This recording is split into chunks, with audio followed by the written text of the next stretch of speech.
Hi everyone, it's me, Larryside, back again with another tournament video. And wait, since when did I do intros? Huh, that's kinda random of me.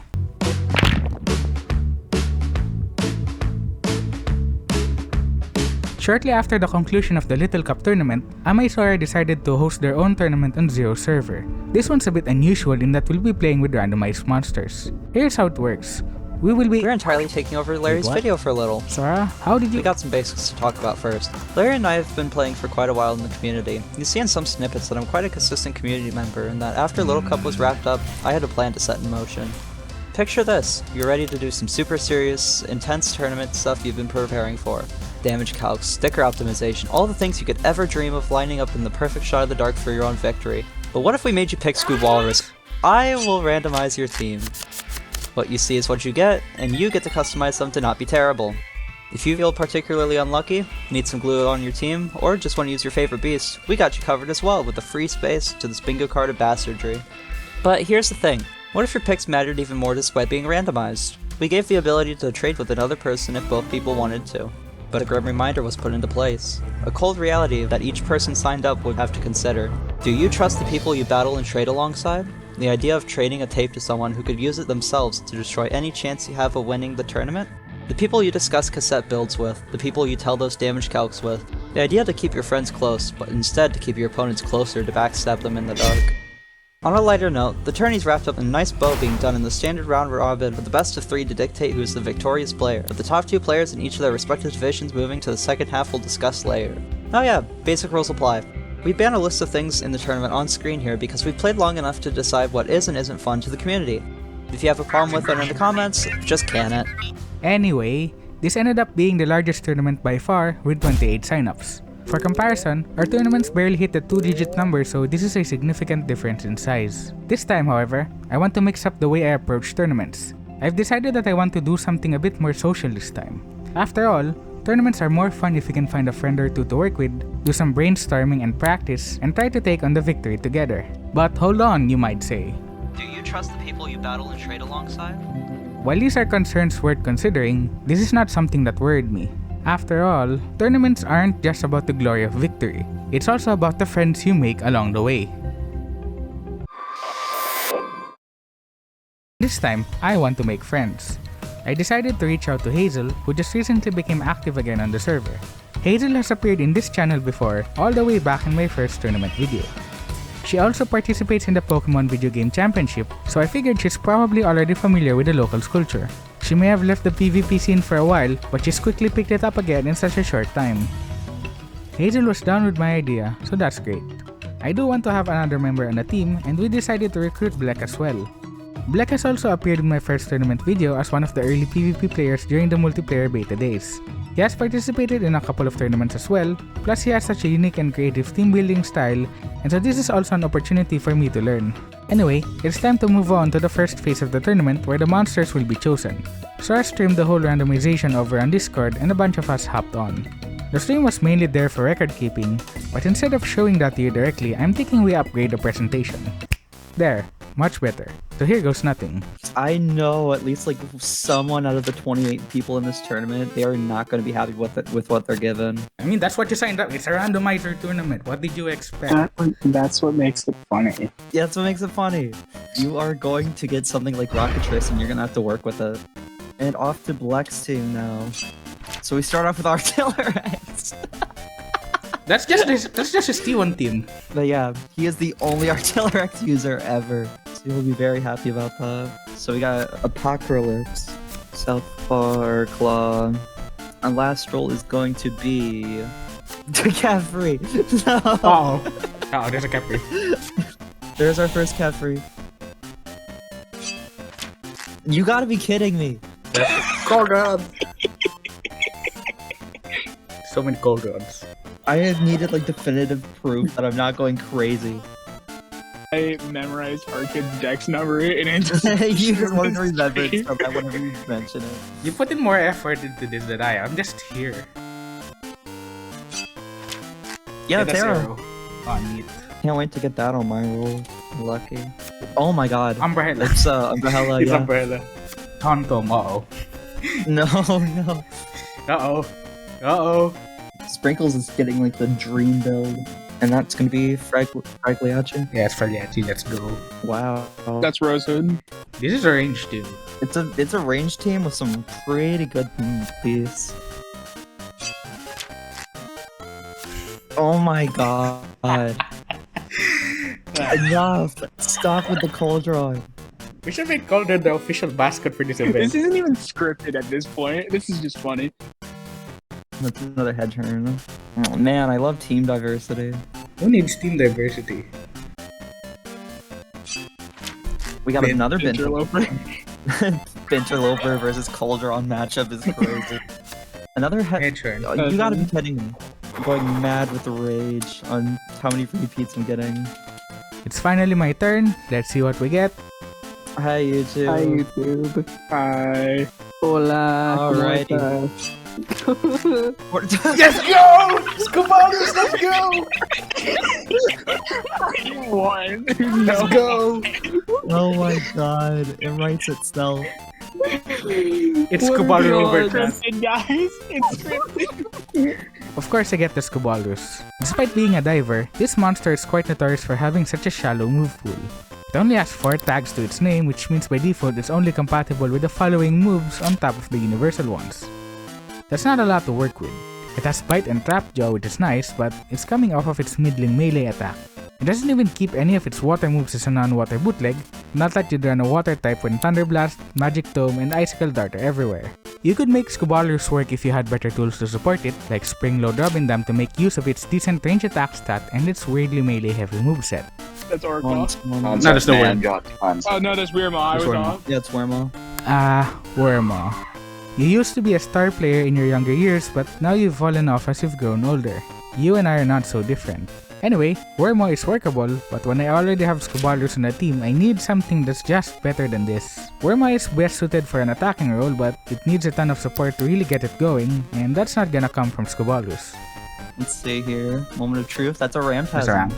This is one of the teams of all time. It is certainly one of the teams of all time. Ramtasm isn't too shabby. It is a good haul for an alternative damage source that's also decently fast. It even natively has access to New Leaf, and I could get away with running it as a mixed attacker if needed. It is somewhat frail though, so hopefully I get a good tank for the team. Beanstalker. That's Oh, that's a good pretty comeback. good. yeah, no, that's not bad. Now, I have a plan. I don't have a plan. Beanstalker is finally at least something. Pumpkin Pie is a good move to run custom starter on, and with Mind Melt it provides good speed control. It's also quite fast on its own, so it's flexible enough to run Icicle Dart for immediate damage, but I take advantage of its 185 melee attack, which is even higher than Wormos. Put in two, yeah, so that's Pinball. Pinball. Involt's pretty good. Yeah. I have no idea what to do with this thing. I think I'm gonna lose. This is so scuffed. I smell walls incoming. And for my final pick, I got Pinball. It's no Zoo Strike, but what it does offer is good defensive utility in the form of Beast Wall, and decent range attack that it doesn't need to depend on just Icicle Dart for coverage. I see a lot of new faces around here. Love to see it. Once again, I apologize. Fate does not have it in the cards for you, Larry. So sad. We're gonna make a 5-minute video out of this epic tournament. It's gonna be so much fun when he inevitably wins. I get Scobalus too, it'll be okay. I can't wait to become a footnote. First Robin Dam. There's the first Oh, round you've of got to be kidding me. Okay. No, I was half asleep. Now I'm wide awake. Oh boy, I am terrified. Should I start preemptively saying rigged? 138 at present. Yeah, Chosen. Lobstacle. Lobstacle. I really like this Lobstacle pick. Is it the other gin? Gin and tonic again. So many gins. We had 3 gin and tonics. This is just a moonshine cup at this point. Welcome to the tourney. You get Cauldron, Moonshine, and Edgeturn. Hopefully this isn't Yeah, this is my beloved. Another bid. This is the moonshine cup. One of And us. another bid. One of us. And for the A last full one. moon cup. Isn't that Another arrow. Great, you got an arrow. This is really bad. Not my mascot. Told you it's rigged. scripted? It's scripted. Told you this all been rigged from the very beginning. I get Scobalus or I get Cerebus. I see how it is. Alright, so Sora wins. It's been fun. It's your time to get a Scobalus, Hazel. Alright, Hazel. Pixie, come on. Moment of truth. Okay. Yet another character. Kitty Okay. girl. Yeah, that's gonna be Riptera. Okay. Blossom. Blossom. Big stall. Nah. This right there. Blossom was already big spell. Congratulations, you got a magic crab. That's I fun. don't actually know what this thing does. It's alright. Like, it's okay at best. It's Gallagher. Galaga. Oh my Oh, god, God. it is big stall. The script Yay! writes itself. We did it! I'm Downless Caballeros user, let's go! Let's tally up what I got. I have one echolocation user and no multi-copy users, so I already have to deal with a multi-target shortage, like running CS broadcast to keep up with the other teams. I have no AP factory user. I have 2 natural new leaf users. I have only one that can natively run Mind Meld. Defensively, we have Wormo, which is okay, but not in any means that excellent when some people got Blossom or Smogmogog. Scobalers has decent melee bulk, but doesn't really offer anything in the way of utility. I don't have that many support options available. This is a problem I need to somehow solve with my 6th pick, but I can't think of a monster that can magically solve all my problems. After the draws, Bleck, Hazel, and I reconvened and our group formally became known as the Kitchen. And of course the mascot is Scobalers. By happenstance, we all ended up in different pools, so we won't be fighting each other just yet. As a team, we'll be helping each other out with team building and practice, with the goal that everyone makes it out of their respective pool. However, I have been struggling with this misfit of a team. I desperately need a 6th mon to patch up the team's lack of utility, while also giving the support my attackers need, which just seems like it leans more towards hyper offense. As a recap, hyper offense aims to have precise control over the opponent's health and fusion meter, and leverage the team's frailty to get fusion early and sweep in the endgame. But it is a very risky playstyle, since having low bulk means one of your characters is at risk of going down too early to overspill damage. But Scobalers really wants to run cold fusion to punish opponent fusions, and it's not even the sort of monster that you'd want to serve as a primary tank. For it to function properly, you'd want other bulkier monsters that can offer high value utility moves through Mind Meld. On the other hand, Hazel traded away her Kirikuri for Savage Gin and Tonic, exchanging melee bulk and offensive utility for multi-copy, several valuable resistances, and confusion. Her 6th pick for the team is Pixie, which is non-negotiable for her. But she's not exactly sure what to do with Magikarp, who is an awkwardly slow mixed attacker with too much ranged defense. I kind of want Magikarp on a team since it has utility options that Scobalers cannot offer, plus come on, Magikarp's an old friend. Now you're gonna have to put your random starter headshot tapes down for this, but we decided to trade my Scobalers for her Magikarp. Scobalers will have a better home on Hazel's much bulkier team, and I can slot in Magikarp in my hyper offense team while also having access to better utility.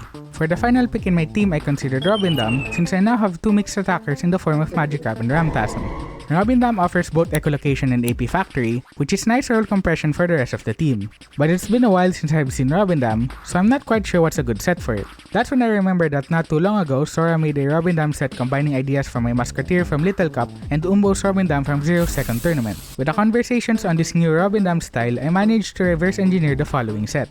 It uses CS Surefire to offer immense offensive pressure next turn through Duel Wheel Stab in the Dark, and with Mind Meld up and no Machine Curse on the enemy team, this allows me to hit each opponent 4 times per turn for ridiculous damage.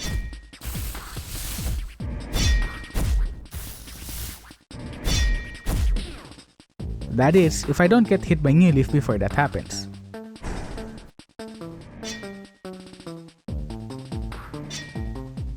I put together a first draft of the team featuring Robindam and did some practice matches against other players outside my pool. This serves 3 purposes. 1. Figure out how to improve my team and how to best pilot it. 2. Get an idea of the current state of the metagame and index what's currently popular at the moment. And 3. Scout out the other teams and report back to the kitchen so they know what to expect in their upcoming matches.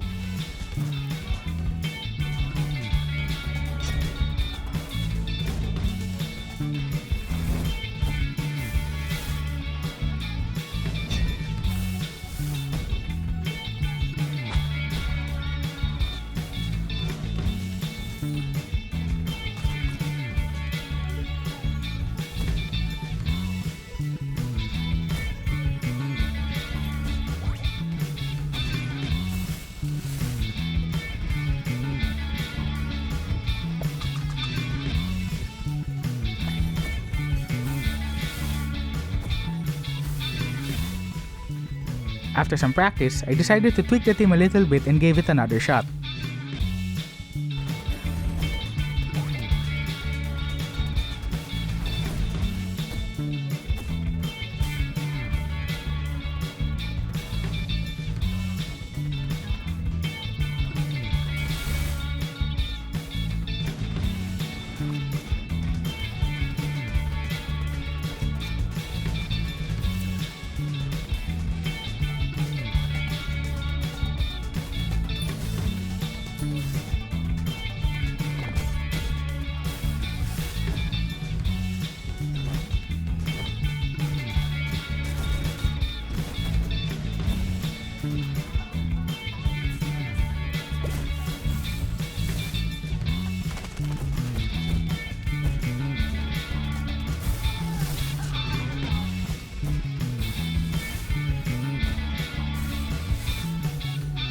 Having a solid endgame win condition is nice, but Robindom is inflexible to use and my positioning really suffers since I can't switch in so easily.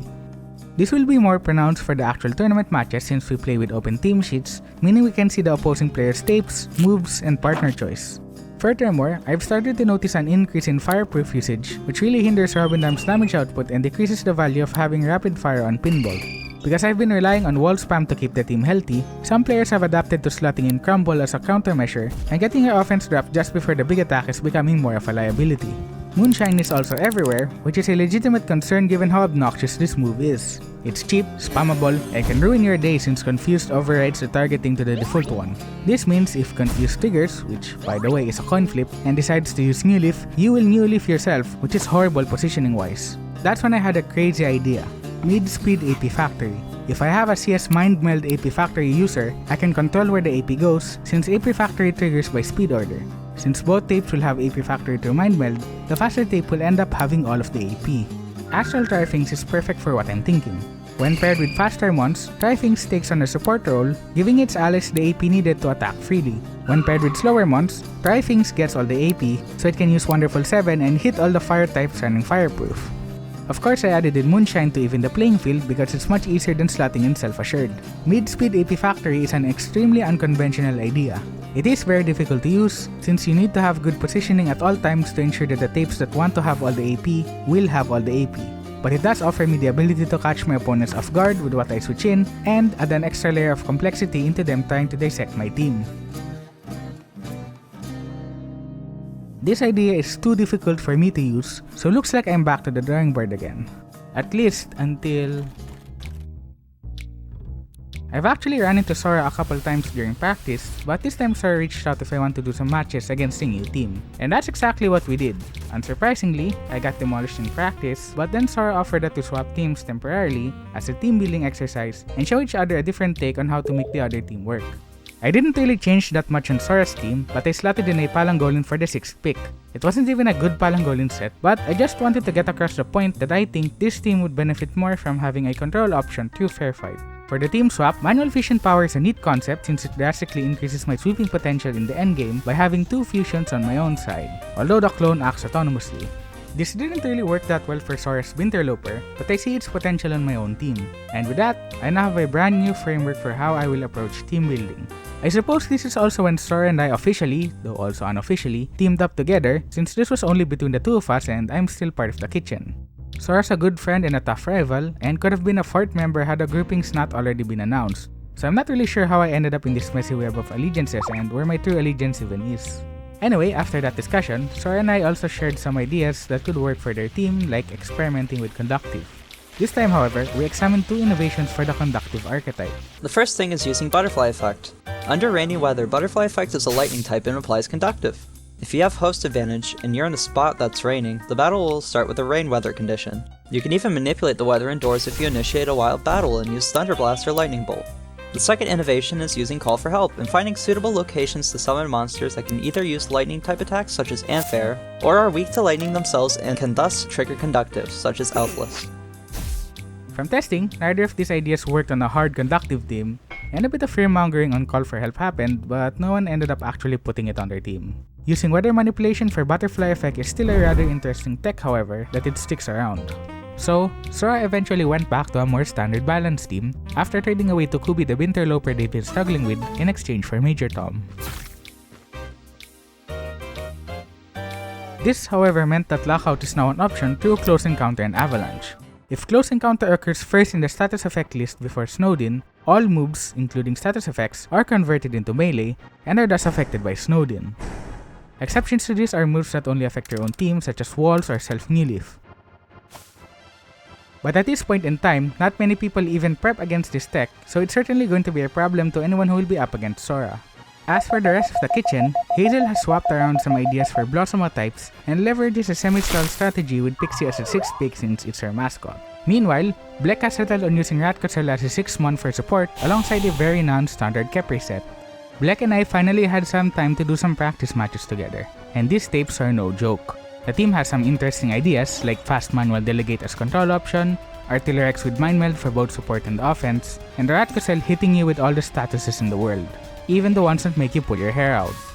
I continued to fine-tune my team based on more practice, keeping in mind recent developments such as Zoostrike rising to prominence as the 6th monster on many teams, Moonshine, Fast Crumble, Moonshine, Metal Resistance as a response to the many Blossomos and Galagors running around, Moonshine, Headshot on Mind Meld users for the burst damage, Moonshine, oh, and did I mention Moonshine? Now let's go over my final team for this tournament as we head into the next phase. Starting up, there's Spinbolt, which is a plant type since I need a fast new leaf user on the team, with echolocation since multi-target is a luxury for me. It's running CS Beast Wall since it's very frail, and Walls will serve as my primary protection against getting deleted. I also run Beast Camouflage to crossfade over under Mind Meld, and also keep Pinbolt safe from an incoming rapid fire if the CS doesn't activate. Its main attacking option is Duel with Icicle Dart for when I decide to preserve Carbuncle in the endgame. Beanstalker will of course be running CS Pumpkin Pie since it's just a good move on a fast user and is quite valuable when shared to your Mind Meld. I added in Bite and Trap Jaw for Evasion Nullified, New Leaf as yet another fast leafer, and Clobber as its generic plastic type move. In hindsight, this should have been the old one too, but I thought I could cheap out by using Clobber. I also added in Phase Shift to Cactuar as a secondary answer to Ghosts since I learned my lesson to always have an answer for them in the endgame. Ramtasm is fire type so I can utilize Rapid Fire as a mixed attacker. It has CS Life Absorb for free chip damage if the enemy doesn't have Machine Curse, or give itself evasion up if you're directed. Plus a self-hit builds up the fusion meter. Battering Ram and Sheerlock both help with survivability by allowing it to dodge some attacks, and of course New Leaf since you can't go wrong with having multiple leafers. Neutralize is here so that Ifrit can remove nasty statuses, most notably Evasional, and also take advantage of Sheerlock. Magikarp is a lightning type to have CS Broadcast since I desperately need more multi-target users. I added in Grounded as a response against conductive teams, along with Thunder Blast and Magic Tome as primary attack options. Ramu also has Machine Curse since I need to have that move somewhere on the team, and I don't want to deal with Unitarget from opposing CS Life Absorb users. Wormo is also Plastic type since it's just a generally good offensive type. I also gave it Bite, Clobber, and Trapjaw just like the Beanstalker. I additionally slotted in Self-Assured to deal with all the Moonshine users, and Midgard Sormer ran CS Ray Shields as an alternative way to answer to Rapid Fire and Icicle Dart, though in hindsight Metal Resistance would have been nice to slot in to deal with bulky Brace for Impact users. Lastly, my Gloomon here is Astral Anathema with CS Mind Meld. Of course I'll be running Echolocation and 2-Heads, along with AP Refund to share with its teammates. Manual Fission Power is here for endgame fusion scenarios. Crossfade gives me control over switch order since it's slower than manual switching, plus it interacts with multi-strike, allowing me to have more consistency over my CS moves on switch. Lastly, I gave Diabolos Desperation since it's slow and would generally take damage before it gets to attack. I will of course partner up with Barkley simply because he's the best boy, and speed is really important when you're already up against a Zoostrike.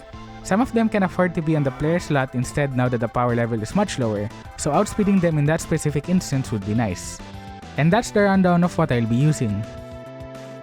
For completeness, here are the teams brought by Hazel, featuring Semistol, Bleck with Balance, and Sora with the Palangolin team. Before we jump into things, let's take a rapid fire look of the state of affairs in this tournament, so here goes nothing. As you know, I am part of the kitchen with both Hazel and Bleck, so the three of us are in a team, but later on I also grouped up with Sora, but that was only between the two of us and does not extend to the rest of the kitchen. Early on, Hazel traded her Kirikuri for Savage Gin and Tonic, and as established, I traded away my Scobalgers for Hazel's Magic Crab, JJM traded away Regency to Mummiplier, who is part of the conductive crew /gang /Yakuza, along with Vera and Hazel, and I suppose so is Bleck since he very early on in the PvP scene made a full conductive team, and by technicality, Sora also joined in with the previously mentioned innovations in conductive. Speaking of, Vera traded away Crasher in exchange for Tempor's Major Tom, and Maglev also traded away Robindam for Snake's Spitfire because of course Snake would want a Robindam, and as mentioned earlier, Sora traded away the Binterloper for Gobi's Major Tom. Right. This tournament, we're experimenting with a different scoring system in which your ranking within the pool is based on the total number of wins. This incentivizes you to try to go for a 2-1 loss since you at least get some points for winning a game even if you lose the set. A total of 25 players officially submitted their teams. To balance things, we decided to regroup everyone into 5 pools, with the top 10 advancing instead of the original top 8. And, well, bad news for me is that I'm now in the same pool as Hazel. We did a lot of practice matches leading up to this phase and now we're gonna be opponents. She knows my team inside out, plus she's drastically improved as a player compared to a couple months back, so this is gonna be rough for me. For game 1, I went with Magikarp Rantasm for protection to evasion up. Hazel doesn't lead with New Leaf, so I used this opportunity to switch in Pinbolt and Anathema to start setting up. I then attempt to bring in Wormo to set up Evasion Null, but she switched in Pixie who steals enough AP to block a second Icicle Dart.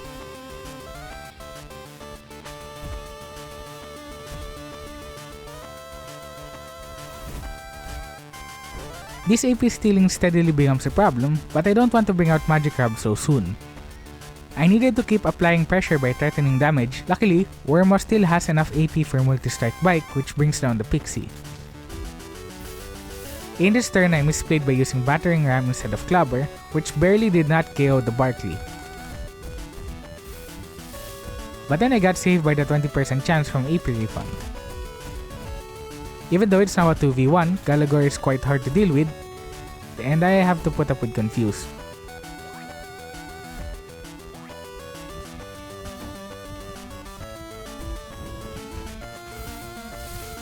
I eventually had to fuse before this Galagor runs away with the game.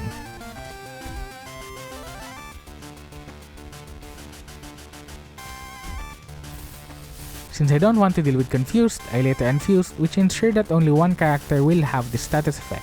It ended up on the partner slot, and Beanstalker outspeeds Gin and Tonic, so I went for Bite and finished the game there.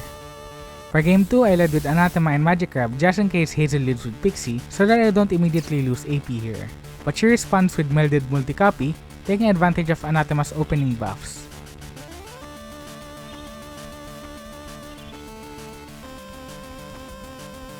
Even worse, Magic Crab doesn't get multi-target off. Despite the opponent pressure, New Leaf, I had to switch in Pinbolt here in case Moonshine comes out instead.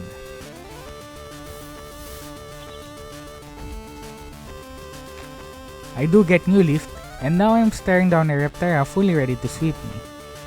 I still have the speed advantage though, so Pinbolt can use New Leaf on Reptera to slow it down a bit, but instead of attacking, Pixie appears on the player slot, and of course I get hit by double CS Duel with AP Steal.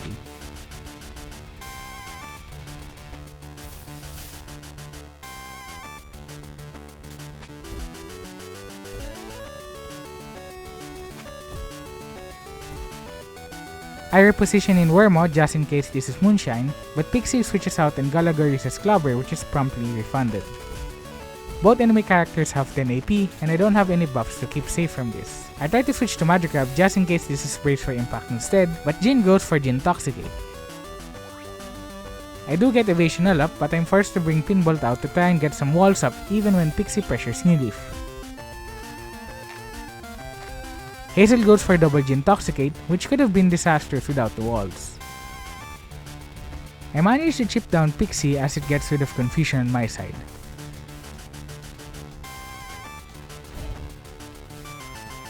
Since Rapid Fire is incoming now that Scobalus is present, I made a double switch to have some protection and to maybe get speed control to Beanstalker. I ended up tanking a triple Rapid Fire, and while Pixie cleanly goes down, Anathema took way too much damage.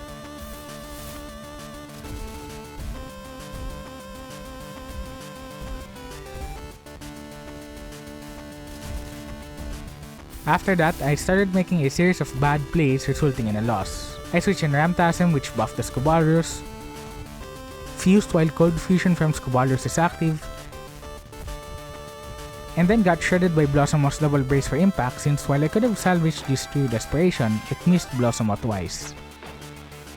Now it's game 3, and last game really screwed up my mental. I went with the lead expecting she doesn't open with Pixie since I've led with Magic Crab twice in a row now. But she goes for Pixie lead, and annoyingly it steals 1 AP each, which is the worst case scenario for me since I can't really do much now on the first turn. From here, I had to reposition against constant New Leaf and AP steal pressure from the opposition.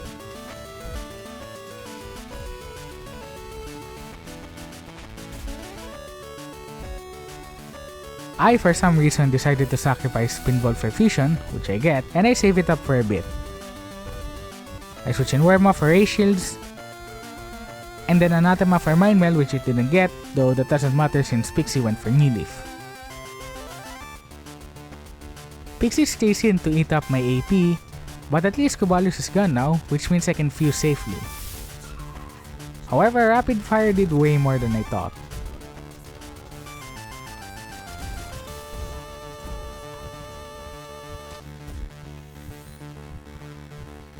I am very much behind in this match now, and this is the turn to come back while rapid fire isn't available. But thanks to Pixie's AP steal once again,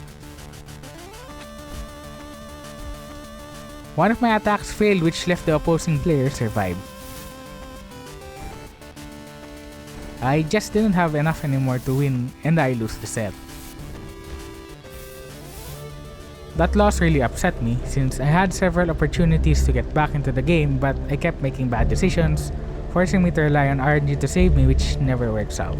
It's also made it obvious that my team had problems that made this matchup terrible in the first place, like only having Magic Crab as my Machine Curse user, or Anathema as my only Mind Meld user. Having no fallback makes it difficult when my luck is already actively working against me. But enough of that, it's time to worry about my next opponent, Maglev. I will need to navigate around the Hauntom, but I have to also respect Deep Freeze from Spitfire to put me out of position. I went for a safe play of Pinbolt Anathema, which is good in the event that he doesn't have a New Leaf lead, and even if they did, it forces that play and streamlines my decision making. Since he has Zoostrike as the lead, I could bring out Ramtasm for free chip damage.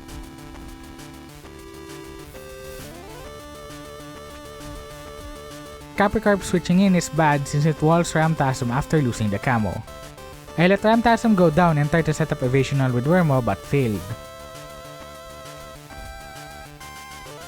But since Zoostrike stayed in and this Capricorp doesn't have New Leaf, I can get my buffs in now.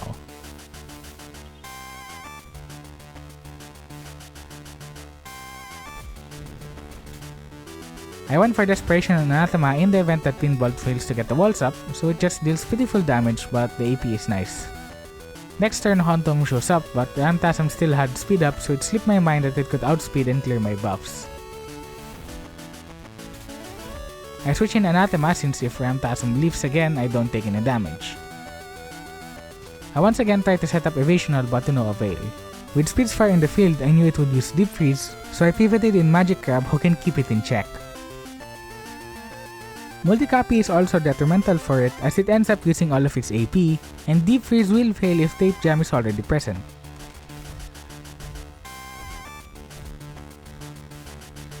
Capricorp deals a ton of damage but it doesn't bring down Anathema. Both my tapes are free to Thunder Blast here, and this brings down Barkley.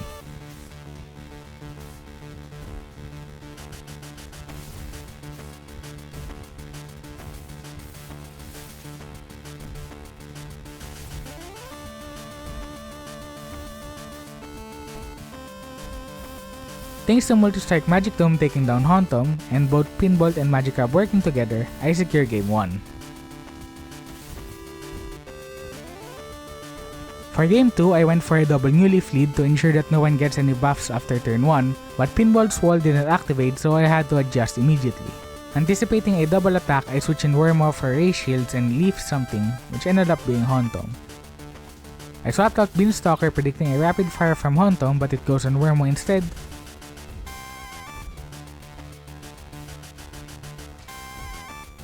And it finally lands the Trapjaw. Hauntom has to switch out here now or it would take too much damage, so I sent in Ramtasm either for free chip damage or evasion up. That quickly backfired as Neutralize clears evasion null. I went for rapid fire but incorrectly hit the incoming Capricorps. Then, I went for manual walls to save myself from Capricorps' brace for impact. Ramtasm had to go down, but I switched in Anathema who sets up Mind Meld, allowing me to next turn switch in Magic Crab. If Zoostrike uses New Leaf, it can tank the brace for impact that Anathema would not. Any other outcome would mean I get to keep my walls. But I got hit by New Leaf instead. So I reposition predicting Zoostrike to attack or switch rather than use New Leaf again.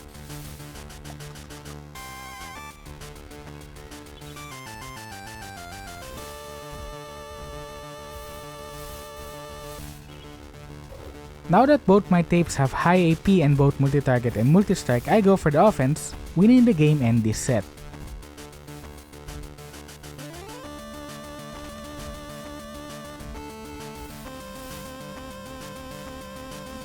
Now at this point in the tournament, Hazel only lost one game, and that's against me, so she's guaranteed to advance to the top 10.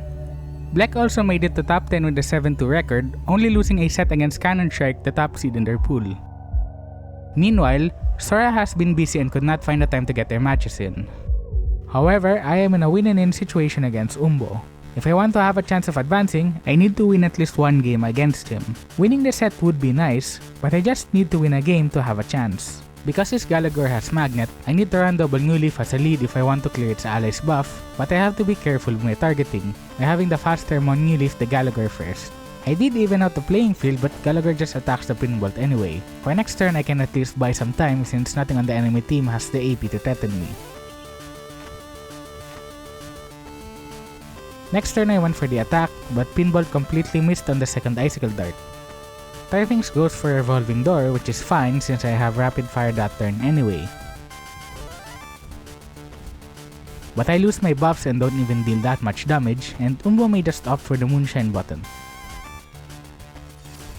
So I bring out Wormwood just to be safe.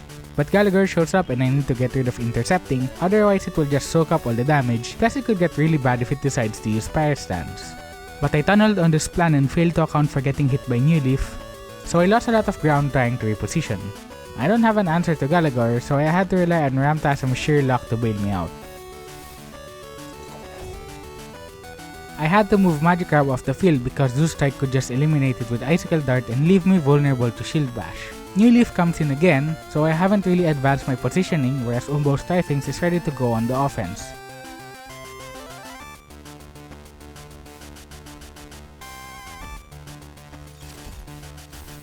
And of course, AP Refund activates on Typhings. I at least get Fusion up, so I take advantage of that, and go for manual Fusion power. However, I did not know what the AI would do on this turn. I have no control over this Fusion power clone. It goes for Clobber. I go for Bite and fail to secure the KO. Had I used Clobber instead, I would be in a much better position, but that's only if the Fusion clone also went for Clobber. If it chose a different attack like Desperation, Bite would have been the correct play since it minimized overspill damage. That gave Umbo full Fusion meter, and I just lost from there since it's basically impossible to defeat a Gallagher Fusion.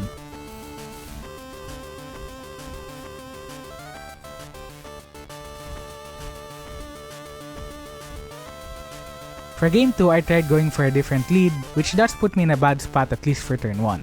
Gallagher and Zeustek can't do anything after turn 1 New Leaf and Shield Bash, so I reposition and get walls up so I can prep for an incoming Typhing switch. I did not get walls up. I should have tried again by rotating Pinball to the partner slot, but I didn't, and now Glass Cannon shredded most of the HP on my tanks. I tried to bring out my New Leaf users to get rid of the Gallagher that comes in, and even get the walls up for protection, but he did the same, sending out Spitfire for walls. Since there's nothing I can do about Zeus Strike using New Leaf, I decided to go for the attack, taking advantage of a quirk with Intercepting. When both tapes have Intercepting, the one that's first in index order, which is the player slot, will be intercepting all attacks. So I can safely go for Dual Wield Icicle Dart knowing they will automatically target the Zeus Strike. But Battering Ram doesn't deal enough overspill damage. Even worse, I got hit by Deep Freeze, so I don't have any answer to melded Rapid Fire from Typhings. I still had a chance though if I can just knock out one character. Beanstalker survives the onslaught, but once again I could not land a killing blow. Umbo delays Fusion, presumably to avoid accuracy down, even though it's a guaranteed win already as I don't have the resources anymore to deal with Gallagher. And just like that, I've been eliminated from the tournament. I could have done better, but you saw how embarrassingly bad I was performing. This was the expected result. It was, without a doubt, my worst tournament performance to date.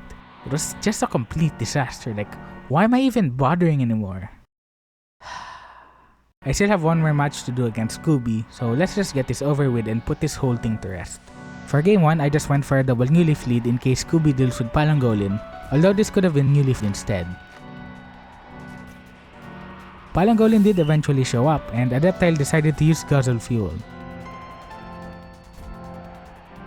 Palan has to switch out, but I don't know what will replace it, so I just went for Battering Ram and Bite.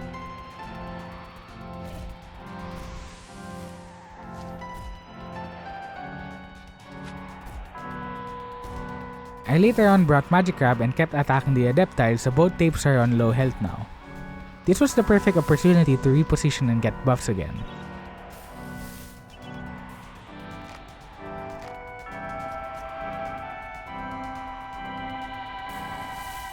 Adeptile decided to stay in his turn to set up Frozen Ground.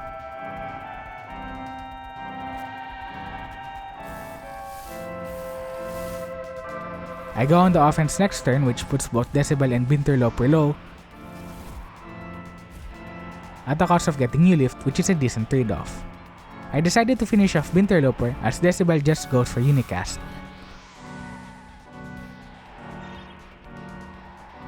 The Yormongold appears, which has no Machine Curse, so I can pick off Decibel through Multi-Strike Crossfade Life Absorb.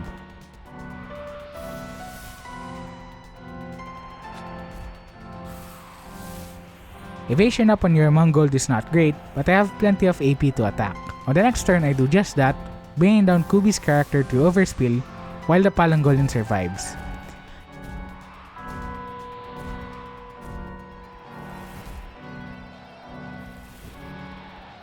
I then New Leaf it the next turn and chip it down with Life Absorb, at which point Kubi forfeits game 1. For game 2, I went with Ramtasm and Pinbolt, hoping to get walls up. I did not get walls up, whereas both enemy tapes did. I had to New Leaf the walls away, but Decibel goes for Unicast so I can still keep pressure up with Anathema.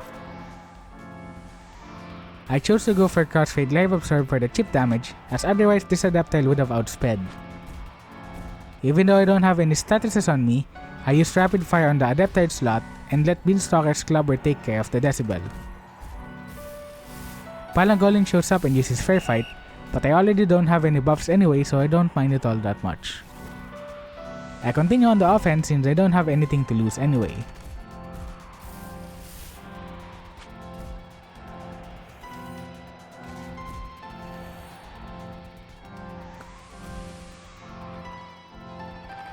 Later down the line, Fair Fight wears off, but I also dealt way too much damage to Fountas and failed to get the KO again. I was forced to send out Pinball so it can at least survive the onslaught.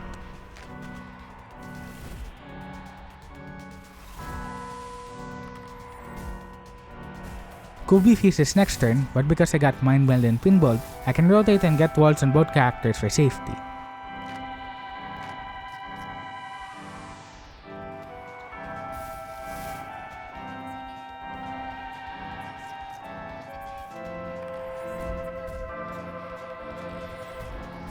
I then went for New Leaf and Bite, got Evasional to stick, and closed it out with Icicle Dart and Clobber.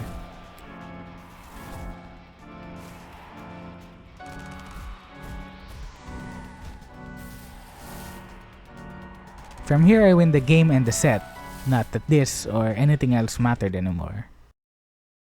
During the tail end of December, the Randomizer tournament went on a temporary hiatus since it's impossible to schedule matches during the holiday season. I was just done with this game after that awful performance. At the time I just picked up Beastie Ball, which is a monster tamer that's also a sports game. It was still in early access and I was hooked with the game's premise. A couple of folks in the server have already played this game before, but shortly after, more and more people started picking up the game. So for a brief moment in the server's history, we unironically became a Beastie Ball server. But while I did enjoy Beastie Ball and both its post-game and randomizer, I never really got into PvP, at least on a technicality. Come early January, Sora reached out regarding setting up a competitive team. So we started looking into building a team, figuring out the training spreads, and how to actually assemble it in-game. We went back and forth with some ideas, refining the team, watching Sora do practice matches, and reflecting on how to make adjustments. This culminated in Sora participating in the weekly Heat-Up tournament. It didn't exactly pan out the way they had hoped, but I at least said that I enjoyed the time we spent working together, just hanging out, having a back and forth and sharing some ideas. But that's enough of that, it's time to head back to New World.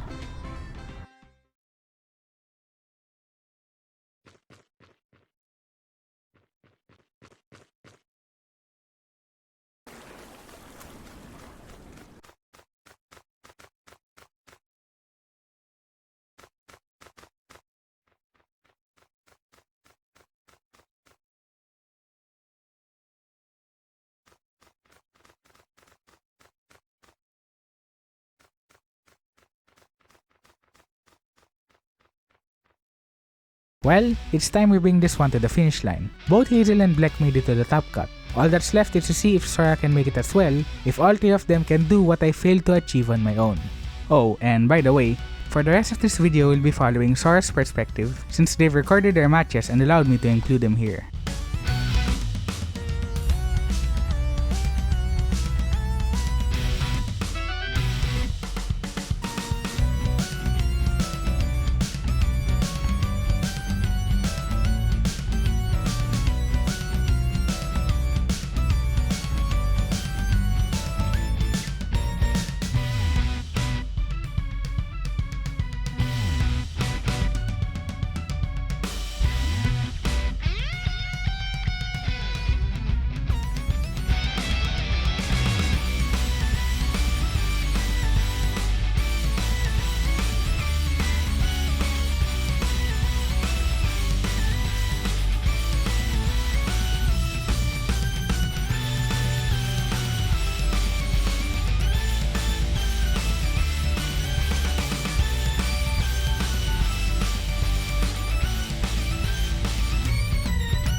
Sora lost 1-2 against Rubes.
Sora then went 2-1 against JJM, and with that, Sora and I did some practice matches where I borrowed both Vero's and Jay's team and tried using them best I could to help prep Sora against them.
Sora advances to the top cut as well, so now we enter the second half of this tournament.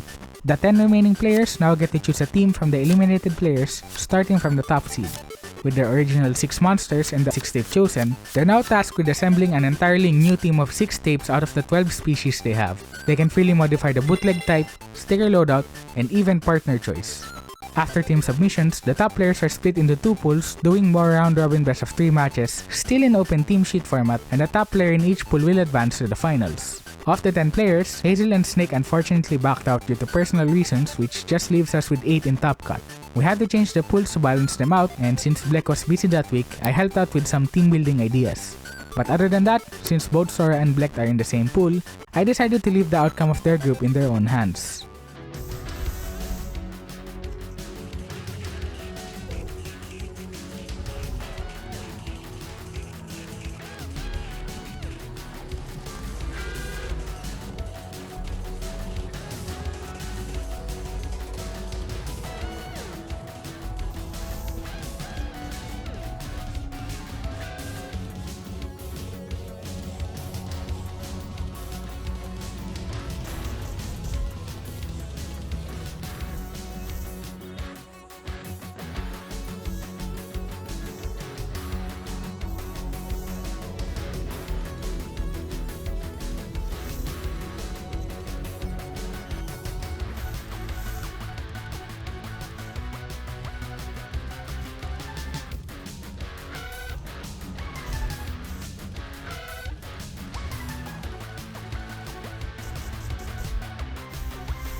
And for the highlight match, Bleck vs Sora. Going into this matchup, Zeus and Palin are quite dominant leads, but I was rather confused on Bleck's game plan. I definitely needed to consider Bleck's dual-wield desperation as well as Kefri's generalized nuke potential. As much of my offenses are, Bleck can swing just as hard if not more. Following the early game, I pivoted into Jin and Tonic for the metal matchup, being effective versus both of Bleck's leads. Shield Bash can do great with my speed control versus his field. I attempt to discourage Desperation with Martius's dual-wield AP steal, which only benefits with Machine Curse thanks to pity AP and intentional misses. 30% isn't low if you played enough Pokemon. Luckily, Bleck goes for Life Absorb, which is much less threatening than the clone's intention for blood. Thanks to my speed, I can score a double kill, which should have gone for the clone Thema in hindsight. Walls are easily punished thanks to my hatred against fighting them, and their unreliability. I pivot and position Ouroboros, which gets punished by the Thema clone, which I really should have removed earlier. Trapjaw's jankiness fortunately has the Southpaw to eat a max AP butterfly effect, boosted further thanks to the location turning this move plant with an added leech effect.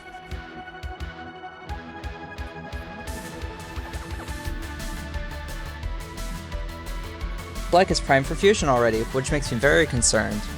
I attempt to get momentum with a sacrificial pivot as Bleck goes for Fog, something I wasn't expecting as the pieces slowly come together for a rather smart and evil idea on how I can handle this daunting fusion. That magic rubs glitter. What if I punish it thanks to my new butterfly effect with Fog? Water lets me tank the attack as I start to bully Bleck's fusion with the water typing and lowered accuracy. I go for headshot like a complete clown forgetting about walls and fog. I can still leaf and butterfly effect the water back to minimize damage. I make a sacrifice on Lobstacle and KO Magikarp.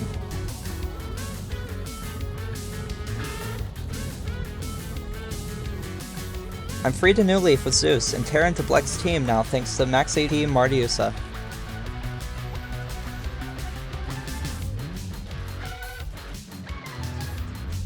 Round 1 is promptly finished with a clean win.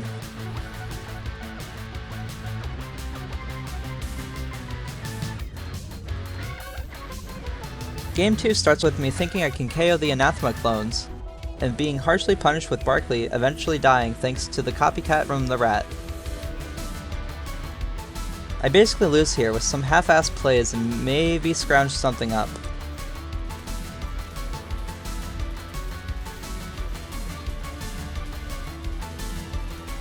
This last match I promptly lock in with this Jin plus Zeus lead, pivoting and leafing the Thema brothers to slow down their offenses. I go on the offense with Icicle Dart, following with a bite to attempt to KO on the clone here and now. It connects and I immediately remove the threat with an added bonus of a wall-lacking Southpaw.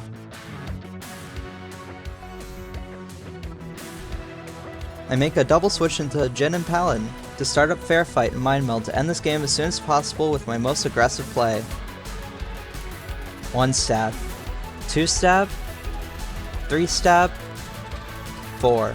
My match ends and Bleck is no more. You've amassed many allies this tournament, Larry, but I stand above to press onwards. In the end, there are only 2 players left competing in the Grand Finals. Rorby, the top-seeded player, and Sora. The kitchen has finally sunk, though props to Bleck for putting up a good fight, sticking to his unique and creative team-building style with good success until the very end. Hazel also did really well this tournament by finishing as 2nd seed in top 10. And that's with Scobalrus no less, the monster I ditched on the first opportunity. But since Sora's still in this, I still have some work to do. We started drafting some plans on how to deal with Rorby's team. Sora first shared some notes on each of Rorby's tapes. Smogmagog has no attacking moves, which means it can't do anything on its own if its partner falls too early. It also notably has metal resistance as an adaptation against Brace for Impact. Umbrella has both New Leaf and Sticky Spray and will likely abuse Butterfly Effect for damage. Arcade is your typical sweeper with Duel with Icicle Dart, but it also has Deep Freeze to block switches, as well as Manual Plastic Wall for protection, and Sora does not have any priority moves on their team. Hontom uses Custom Starter Wall, which only does 10% of its health, and while it's carrying the typical Fireproof Hardback combination, Sora does not have any Fire-type attack. The Ouroboros is a Mind Meld variant, with Butterfly Effect to likely pressure Sora's own Ouroboros under default weather since it's a Plastic type. It also has a usual widespread toolkit in the form of Sticky Spray and New Leaf. Pixie runs, he has Pyro Stance and can deal huge damage to Grass Cannon, but can also use Glass Buns and change the record to force chip damage. I also shared my notes on common leads Rorby might use, in which I accounted for 5 possible pairings. Arcade Ouroboros is a dangerous combination under Mind Meld since the game state can drastically branch out on the first turn, and we need an answer to many of these scenarios, from Arcade Walls, Arcade just going for Icicle Dart, Arcade New Leaf along with Aero Deep Freeze, Aero Sticky Spray, or Aero Butterfly Effect. But this hinges on an 81% activation chance, which can be kept in check by Palan and Aero being speed type. This was still in version 1.7, where turn zero speed ties favor whoever sent the battle request, or the host. Smog Magog Arcade is a high offense opener to dual wield Icicle Dart, but it's susceptible to Mardiusa coming in on turn 1 to AP steal. Umbrella Ouroboros is a slower lead but leverages their high bulk and double New Leaf. Smog Magog Pixie means early Glass Cannon pressure, threatening Aero. This lead could also go for Shrap Buns, Shrapnel or Glass Buns, as a switch Punisher, but Palangolin can come in at any time to block this play. Smog Magog Ouroboros grants a strong Butterfly Effect opener, but I predicted that this will be unlikely since Rorby will be preparing against a Zoo Strike lead, who can completely stop the momentum from a fast New Leaf. There's also how weather control can be used so Sora can have an advantage with their Butterfly Effect over Rorby. Thunder Blast sets the weather to rain, making it a lightning type attack, which limits Rorby's offense since Sora has Gin and Tonic with Mind Meld and Grounded. Alternatively, Rorby can also be forced into using Avalanche, setting the weather to snow and making Butterfly Effect Ice type. Zoo Strike has Ice resistance, plus Orvarax takes less damage from Ice, which is good.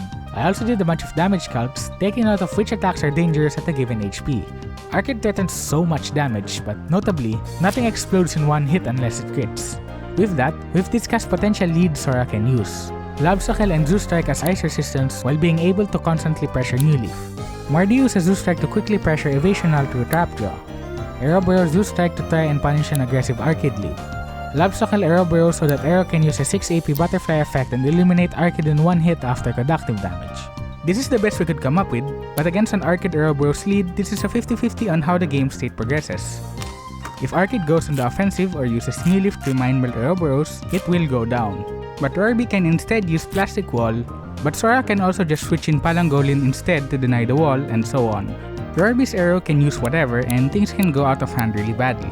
Of course, this is still all in theory land, so it's time to put them into practice. I borrowed Rorby's team and battled against Sora in the time before the finals match. And we battled a lot. Like over 30 practice matches in total. Over the course of those games, I've seen some horrible luck, but with each battle I'm getting more experience, not just in this particular matchup, but in this game in general as well.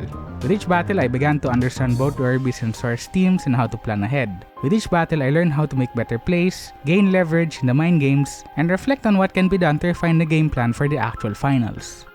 And that's when it hit me. I've already been out of the tournament a long time ago, but I'm actually having fun again? Despite my upsetting performance for this tournament and that I have no stake in this anymore, I am still invested and giving it my best helping out with practice. This stopped being just about me, but about everyone else I've worked with all throughout. But that's enough talking from me. I let Sora take over on commentary for the finals match.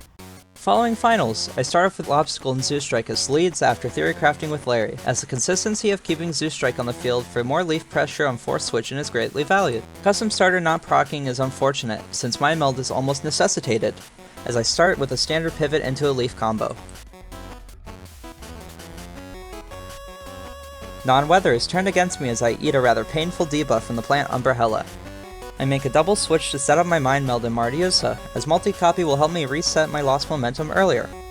I gladly eat away Rorby's AP as I get hit with a Sticky Spray.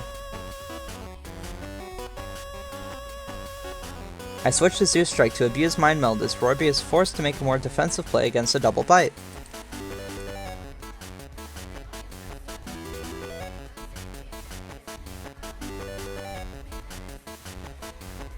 Mardiusa takes a great amount of damage. I swing back with multi-strike bite spam on both enemies, mainly to start stacking Evasion all into Rorby's team. This greatly pays off as the damage is substantial enough to keep Mardiusa alive and leave Hauntom low.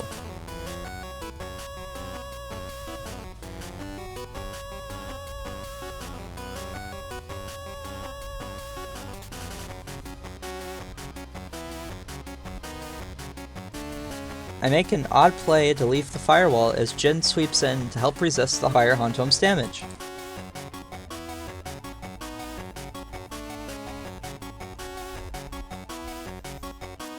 Multi-copy comes in to save the day as Icicle Dart from Zeus Strike does quite a lot of damage, the ice typing making just enough of a difference in the damage calcs.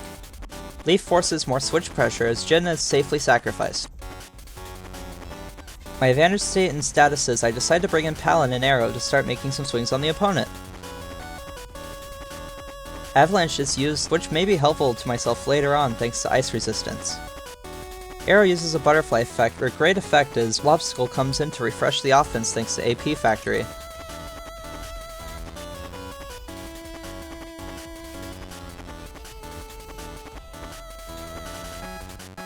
I predict the plastic wall as Zeus is brought in.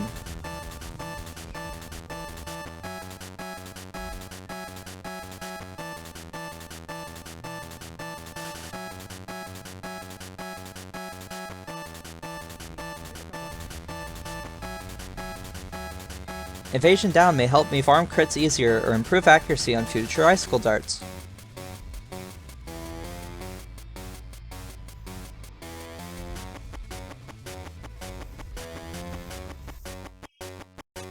I get my Mind Meld up paired with Ice Res to deal with the oncoming endgame Arkid.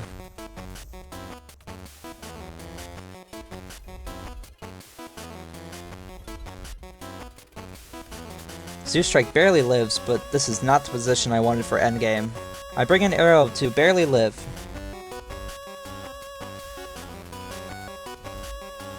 Fusion still isn't ready by a sliver, and I have to pray on a miracle to not only have Arkid miss, but also not to have the opposing Arrow KO me.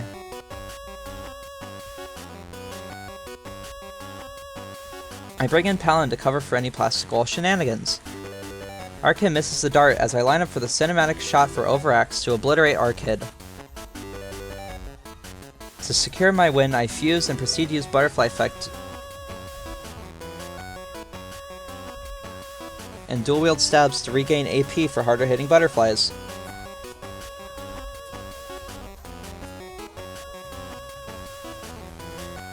Game 1 is mine and we move on to the next match.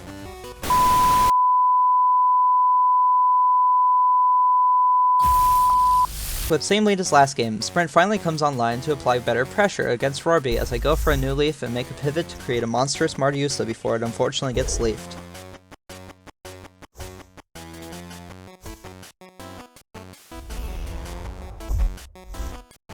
I make a switch to Lobstacle and return Martiusa back onto the field with its buffs returned.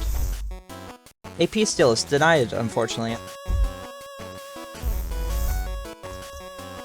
I decide to send the Bite Trap Jaw combo despite Pixie's presence being a threat, as I can re-heal the damage anyway and apply Evasion Null.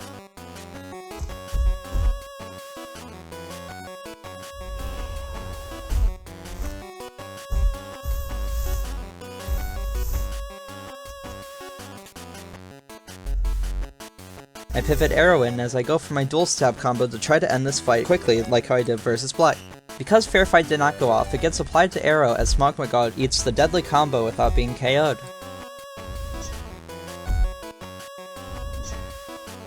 I make a mistake this turn as I change to Weather the Lightning thanks to Thunder Blast. Arrow soaks up the lightning damage and a Clobber scores a double KO.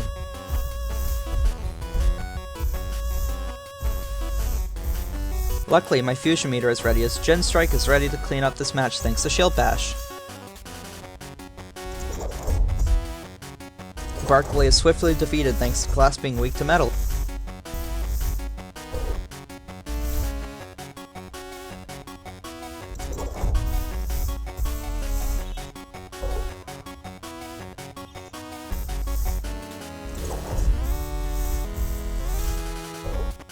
Arkid attempts to do high damage and set up plastic walls. But thanks to my stack resistance with ice included, it ends quickly enough with enough shield bashes.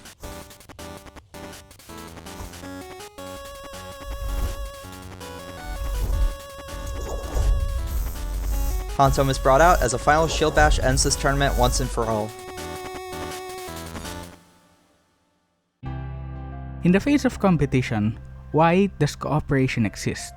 Why choose to trust and work with adversaries when doing so poses every risk of betrayal, every possibility that the conditions for success become harder? These questions randomly popped into my mind when the stipulations of the tournament were first announced. Back when this started, winning wasn't a priority of mine. But if that were true, this story would have ended a long time ago. I would not have made a huge deal of getting eliminated, and I would not have put in that much effort helping out the others. I don't claim to have an answer to such profound questions, but I think I now have a better understanding of why I wanted to team up with others in the first place.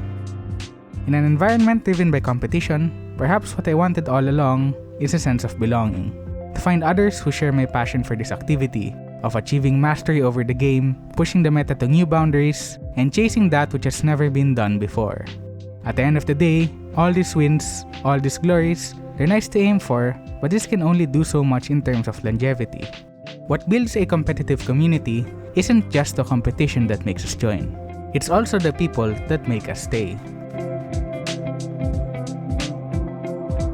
Thanks for watching the whole thing and making it to the end. I'd like to give special thanks to both Hazel and Bleck for being a part of the kitchen, and Amaisora for also helping out with this video. While working on this project, this channel went over 500 subscribers, which I did not expect at all. So thanks to everyone who helped reach this milestone. If you enjoy what you saw, consider supporting me over on Ko-fi. You can donate as little as $1 either one time or monthly, and that goes a long way. I have plans for making exclusive content for supporters later down the line, so keep an eye out on this channel if you're interested in that. In the meantime, do the usual thing. Like, comment, subscribe, you know the drill.